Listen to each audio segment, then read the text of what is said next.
शारीरिक, मानसिक र नैतिक साहस तपाईहरुले यस तालिमको दौरान प्राप्त गर्नुभएको छ भन्ने विश्वास मैले लिएको छु। तपाईहरुको मेहनत, समर्पण र अटुटले यसलाई अझ मजबुत गर्दै लैजानेछ।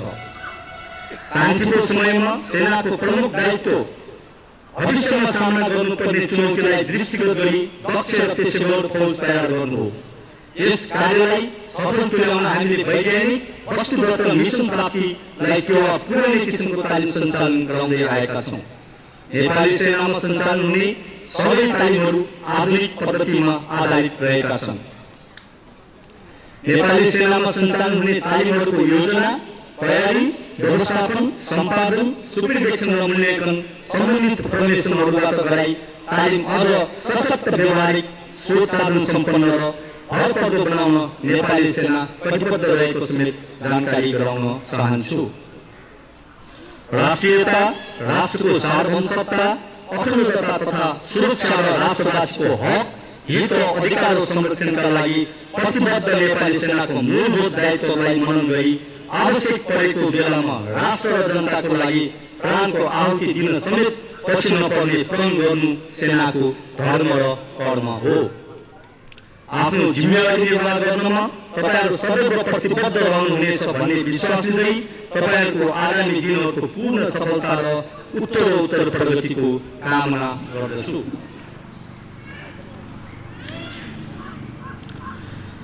यस तालिमलाई सफलतापूर्वक सम्पन्न गर्न महत्त्वपूर्ण भूमिका निर्वाह गर्नुहुने सिसम 10 सैन्य आधार तालिमका शिक्षक अधिकृत, पदिक तथा जिल्लादार र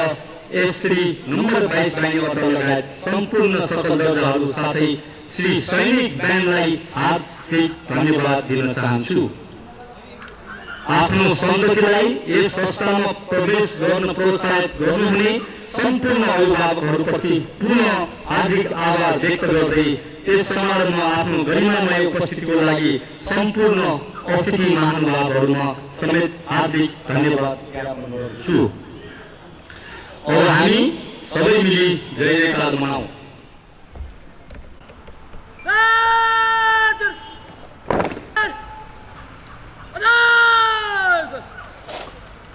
नेपाली सेनाको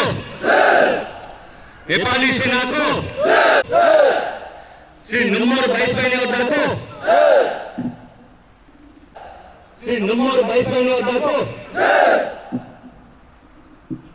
धन्यवाद।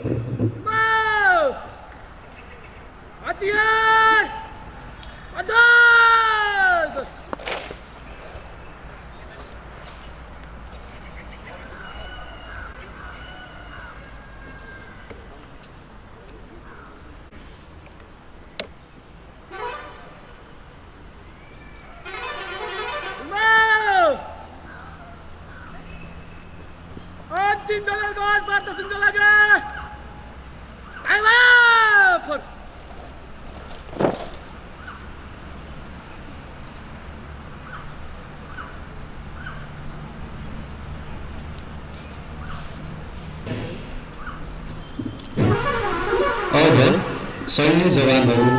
सिपाहीमा प्रवेश गर्नको लागि आफ्नो स्थानबाट दायाँ फर्किएर पङ्क्तिबद्ध भई तपाईहरुको सामुन्ने शृङ्गारिएर रहेको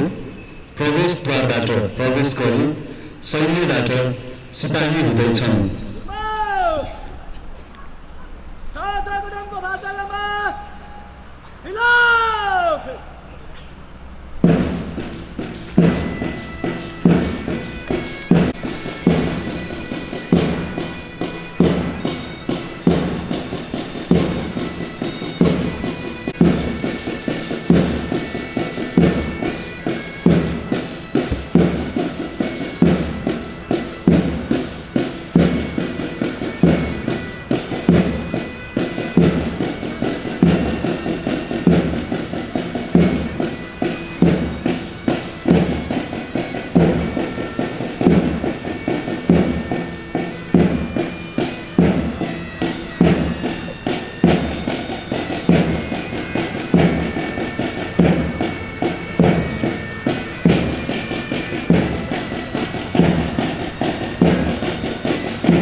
चाहिने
डिजलमा हान्छ है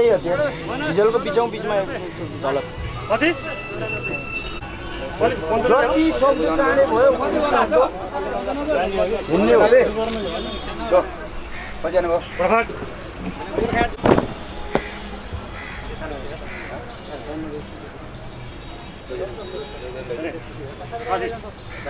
मान्छे आइरह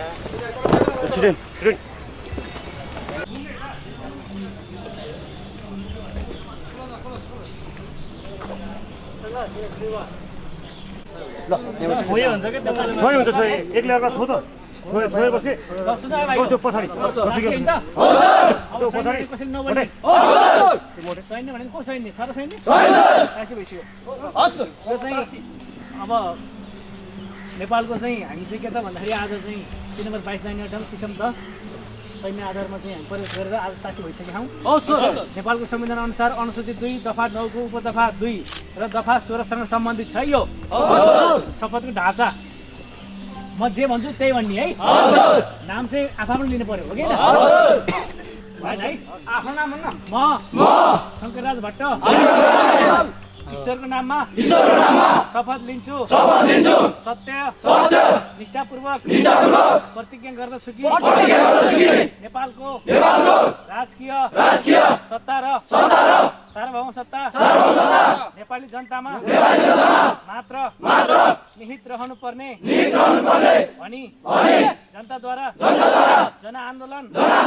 मार्फत अभिव्यक्ति भावनालाई उच्च सम्मान गर्दै नेपाल राज्यको सम्पूर्ण अधिकार सार्वभौम सत्ता सम्पन्न प्रतिनिधि सभाले नै प्रयोग गर्ने गरी प्रतिनिधि सभाबाट 2063 जेठ 4 गते पारित प्रतिनिधि सभाको घोषणा प्रतिनिधि सभाको घोषणा 2063 प्रति पूर्ण वफादार रही नेपाली सेनाको सिपाही पदको कामकाज प्रचलित कानुनको अधीनमा रही कसैको डर नमानी पक्षपात नगरी कसैप्रति पूर्वाग्रह वा खराब भावना नलिई इमानदारी साथ गर्नेछु र आफ्नो कर्तव्य पालनाको सिलसिलामा आफूलाई जानकारीमा आएको कुरा म पदमा बहाल रहँदा वा नरहँदा जुनसुकै अवस्थामा पनि प्रचलित कानुनको पालना गर्दा बाहेक अरू अवस्थामा कुनै किसिमबाट पनि प्रकट वा संकेत गर्ने छैन। श्री नम्बर 22 लाइन अड्डाको श्री नम्बर 22 लाइन अड्डाको नेपाली सेनाको श्री पशुपतिनाथको श्री सैन्य 10 आधार तालिमको ल त्यहाँ यसो लाइन लाग्ने भयो आएको गुरु छैन आएको गुरु पैसा टिकन लाग्ने गरी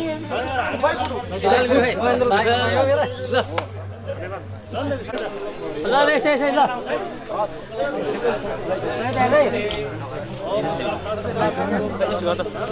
टिको लागेको मान्छे छुट्टै गएर चाहिँ मिल्ला हुन्छ आउँदा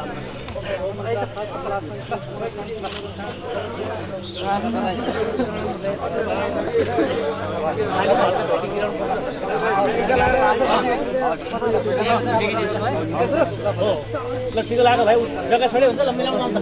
टिको लाग्यो टिको लाग्यो ल जग्गा छोडेर त गयो भाइ बधाई छ तिमीहरूलाई है आफ्नो चाहिँ टिका लाग्न निकाल्नु त अर्को लाइन लाउनु टिका लगाएको त हिँड्ने गरेर पर अगाडि बस ल है अब आफा लाने है आफ्नो काखमा आफा गर्ने है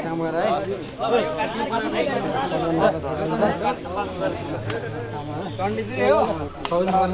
खराब भएन ओइ पाङ्की होला पाङ्की है त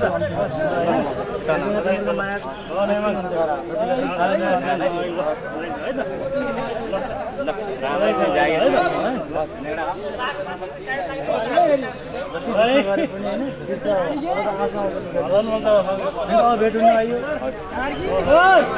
ठिक छ सर